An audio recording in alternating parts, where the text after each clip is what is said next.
네, 안녕하세요. IDSL 석사과정 황인성입니다. 제가 오늘 세미나를 통해서 리뷰할 논문은 Low Clone, Fast and Energy Efficient in DRAM, Bulk Data Copy and Initialization 이라는 논문이고요. 해당 논문은 이제 2013년 마이크로에 이제 억셉트했던 논문입니다. 24년 3월 8일 기준으로 사이테이션 수는 454회를 기록하고 있는 논문이고, 하드웨어 논문에서 100회 이상의 사이테이션만 해도 상당히 많은 사이테이션이고 관심을 많이 받는 논문 또는 연구라고 볼 수 있는데, 454회면 굉장히 높은 수치라서 한번 찬찬히 해당 논문을 리뷰해 보도록 하겠습니다. 먼저 제가 구성한 컨텐츠는 다음과 같습니다. 모티베이션과 컨트리뷰션, 해당 논문의 모티베이션과 컨트리뷰션을 설명드리고, 그리고 간단한 디램 동작을 가지고 이제 백그라운드 설명을 드리겠습니다. 그래서 결국에는 해당 논문에서 제안하고 있는 로우 클론에 대해서 두 가지 모드가 어떤 특징이 있는지를 좀 설명드릴 계획이고, 그 다음에 로우 클론을 실제 디바이스에서 구현해서 동작시키기 위해서 여러 가지 지원이 필요한데, 해당 지원들을 어떻게 해당 논문에서는 해결했는지에 대한 얘기를 좀 하겠습니다. 그리고 실험 결과로 확인하고 이제 마무리를 짓는 방향으로 진행하겠습니다. 먼저 이제 모티베이션과 컨트리뷰션입니다.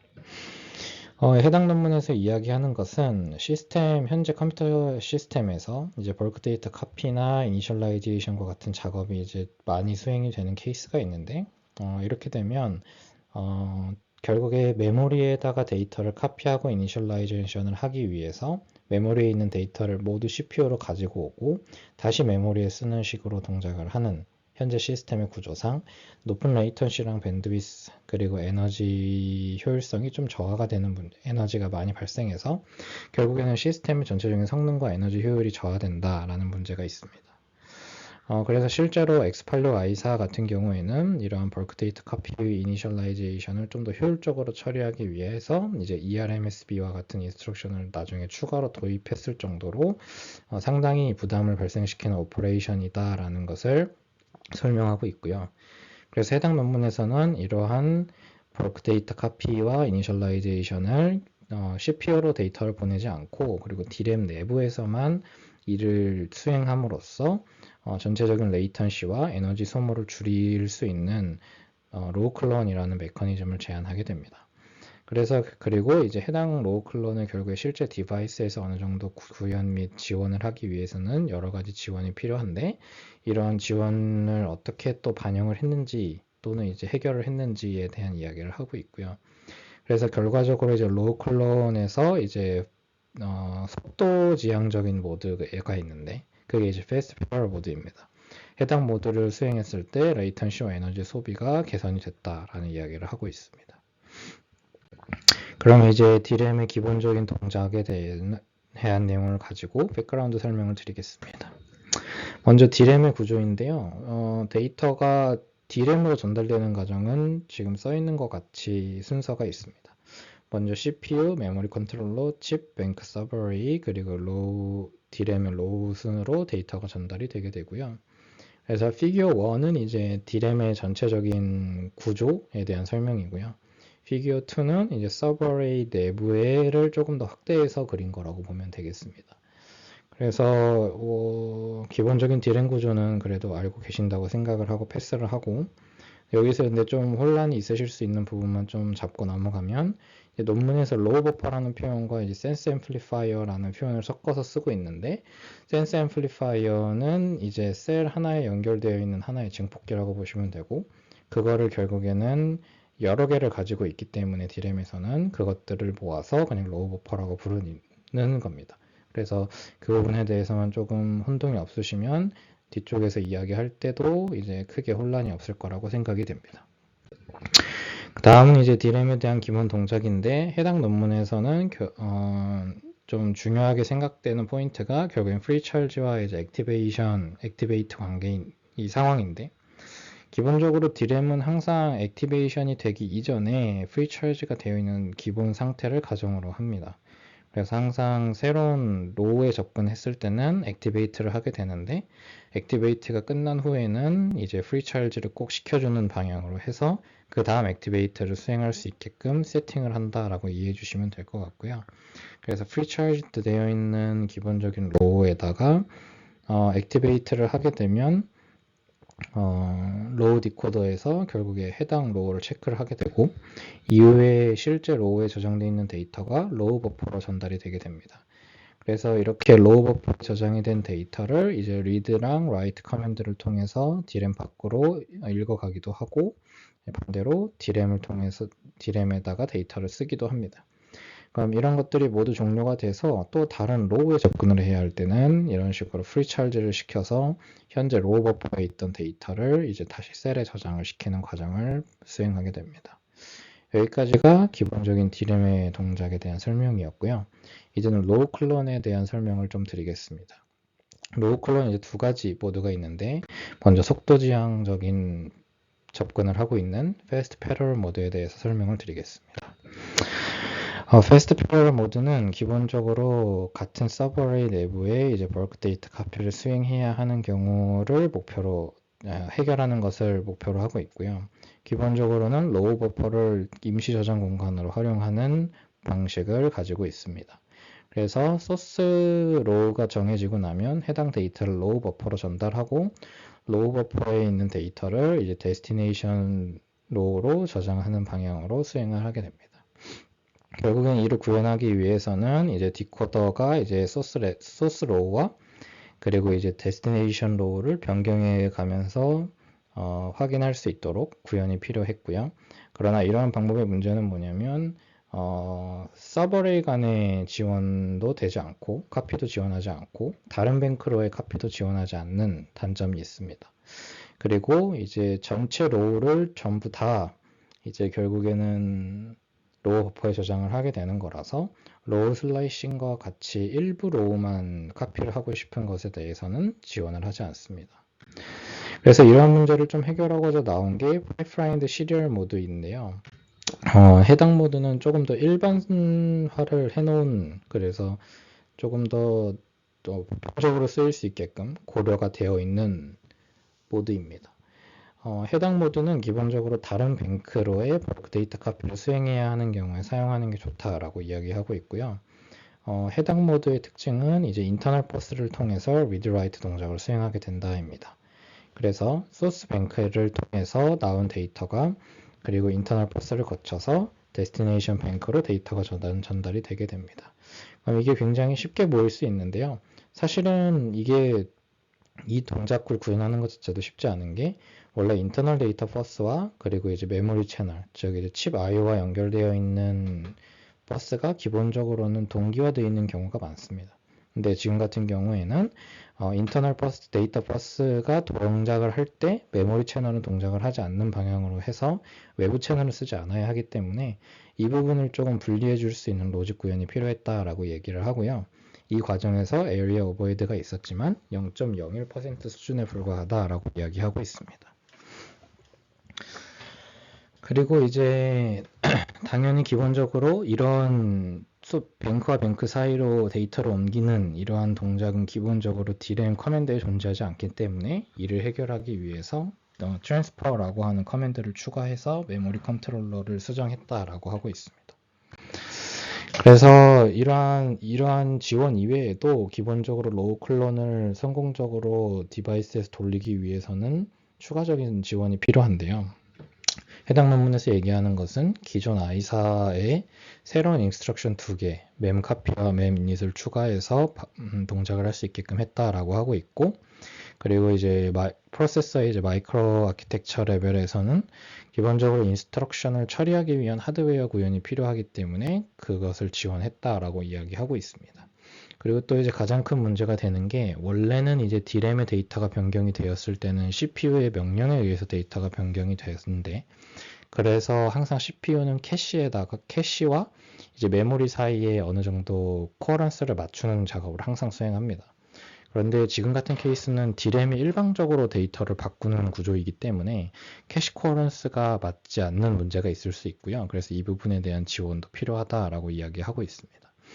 그리고 소프트웨어 단에서는 기본적으로 최대한 한 개 페이지를 구성을 할 때 같은 서버레이에 있도록 가능하면 코드를 짜거나 소프트웨어적인 지원을 하는 게 조금 좋다라고 얘기를 하고 있고, 조금 더 세부적으로 보면 연산이 처리되는 데 있어서의 최소 단위를 D램 로우 한 개를 넘어가지 않도록 구성을 해서 가능하면 최대한 높은 효율의 데이터 처리가 가능하도록 좀 지원하는 게 필요하다라고 이야기하고 있습니다. 그래서 이러한 것들이 종합적으로 반영이 된 실험 결과를 같이 한번 보시겠습니다. 먼저 간단하게 해당 논문에서 얘기하고 있는 실험을 위한 셋업인데요. 일단 시뮬레이션을 통해서 이제 레이턴시와 에너지 컨섬션을 측정을 합니다. 근데 이제 레이턴시 측정을 위해서는 이제 인하우스 CPU 시뮬레이터를 구성하고, 그리고 이제 사이클로크레이트 DDR3 이제 D램 시뮬레이터를 구성을 해서 이 두 개를 엮은 이제 아키텍처 레벨 시뮬레이터를 만들어 놓고 이제 레이턴시를 측정했다라고 얘기를 하고 있고요. 그리고 에너지 컨섬션을 측정하기 위해서는 이제 D램의 에너지 파워 모델을 이제 뭐 마이크론사에서 제공하고 있는 게 있는데 이것을 활용했다라고 이야기합니다. 그래서 실험에 사용된 워크로드는 이제 스펙 2006에 들어있는 결국에 워크로드들인데, 이 중에 이제 어느 정도 데이터 카피나 이니셜라이제이션을 많이 하는 그런 워크로드들로 선정을 했다고 하고요. 각각을 이제 싱글 코어와 이제 멀티 코어에서 동작을 시켜봤다고 합니다. 그래서 어떻게 과연 이걸 했는가라고 보면 결국에 워크로드를 이제 컴파일러에 밀어 넣어서 결국에 어떤 보쉬라고 하는 툴에 밀어 넣어서 인스트럭션 트레이스를 쭉 뽑고요. 그래서 해당 트레이스를 시뮬레이터에 넣어줘서 시뮬레이터를 동작시킨 후에 이제 지표를 뽑게 됐다라고 이야기합니다. 그래서 여기 테이블에다가는 해당 논문에서 이야기하고 있는 뭔가 프로세서랑 그 다음에 캐시 사이즈나 메모리 컨트롤러 스펙이라든지 메모리 시스템의 스펙을 전부 다 잘 작성을 해놔서 넣어놨고요. 확인해 보시면 좋을 것 같습니다. 그래서 결론적으로 말씀을 드리면 이제 FPM 모드에서 레이턴시가 11.62배 정도 감소했고 메모리 에너지도 74.4배 감소했다라고 얘기를 하고 있고요. 실제로 예를 들어서 64회의 뭔가 데이터를 4kb의 데이터를 전달하는 경우에 피규어 6처럼 기존에는 액티베이트를 하고 한 개의 로우에 있는 데이터도 쪼개서 가지고 왔어야 했다면, FPM 같은 경우에는 그러한 과정 없이 바로 액티베이트 소스 한 후에 액티베이트 데스티네이션을 해서 데이터가 카피가 될 수 있도록 했고요. 그리고 이제 PSM 같은 경우에는 인터널 뱅크니까 소스랑 데스티네이션을 모두 액티베이트 시켜놓고 트랜스퍼 명령을 통해서 64회의 데이터를 전달해서 결국에는 마무리를 하는 과정으로 마무리를 합니다. 여기서 좀 눈여겨봐야 할 것은 결국엔 프리찰지를 2번 순서대로 하게끔 된다라는 거를 이제 알 수가 있겠고, 그래서 여기까지 레이턴시와 에너지 애널리시스를 해당 논문에서 이야기하는 거고요. 그래서 FPM 같은 경우에는 압도적으로 속도가 빠른 걸 알 수 있고, PSM을 쓰더라도 절반 정도의 개선치는 있을 수 있다. 그러나 이제 FPM의 문제는 너무 속도만 고려했다라는 점에서 좀 문제가 될 수 있습니다. 그리고 이제 카피 이니셜라이제이션, 인텐시브한 어플리케이션 앞에서 말씀드린 6개를 가지고 실험을 했는데 전반적으로 성능은 올랐다라는 겁니다. 그런데 이제 컴파일, 그리고 MC 캐시, 그리고 MySQL 이 세 가지의 워크로드를 좀 잘 보시면 베이스라인 대비해서 로우 클론이 더 낮게 나오는 문제가 있습니다. 그래서 이 부분에 대한 이 부분이 왜 이렇게 되는가를 좀 생각을 해보면, 해당 논문에서는 결국엔 캐시 코어런스 같은 게 맞지 않는 문제가 있다. 그렇게 해서 로우 클론을 제대로 지원을 안 하게 되면 오히려 이렇게 성능이 떨어지는 문제가 있을 수 있어서 그런 최적화 방안이 모두 고려된 로우 클론 ZI로 이제 다시 실험을 했을 때 성능 개선치가 있었다라는 얘기를 하고 있습니다. 그래서 해당 논문에서 간단하게 그냥 메커니즘만 소개를 하지 않고 왜 최적화가 하드웨어적인 측면에서 그리고 소프트웨어적인 측면에서 필요했는가를 이 실험 결과를 통해서 확인할 수가 있었고요. 그리고 이제 멀티코어의 시스템에서도 이제 확인을 해봤는데, 테이블 7을 통해 확인해 보시면 멀티코어 개수가 늘어날수록 성능이 일반적으로 증가한다. 물론 이제 메모리 에너지 인스트럭션 리덕션 이 부분에서는 조금 코어 개수가 늘어도 오히려 감소하는 모습이 보이긴 하지만 전반적인 경향성 자체는 그래도 오르고 있다라는 걸로 이해를 하고 넘어가면 좋을 것 같습니다. 그래서 이제 마무리를 하겠습니다. 그래서 이제 결론은 해당 논문을 요약하면 이제 벌크 데이터 카피 이니셜라이제이션을 수행하기 위해서는 이제 인터널 디램을 활용하는 메커니즘인 로우 클론을 제안하게 되었다라는 겁니다. 그래서 고속 처리를 위한 FPM과 일반성을 높인 PSM을 나눠서 제안하였으며 제안하는 로우 클론 동작을 지원하기 위해서 ISA, 마이크로 아키텍처, 소프트웨어 레벨과 같이 다양한 레벨에서 최적화 방법을 제시하게 됩니다. 그리고 실제 벌크 데이터 카피를 수행을 하게 되면 기존 시스템에 대비해서 이제 FPM을 적용했을 때 레이턴시는 11.6배, 파워는 74.4배 개선이 되는 것을 확인할 수 있고요.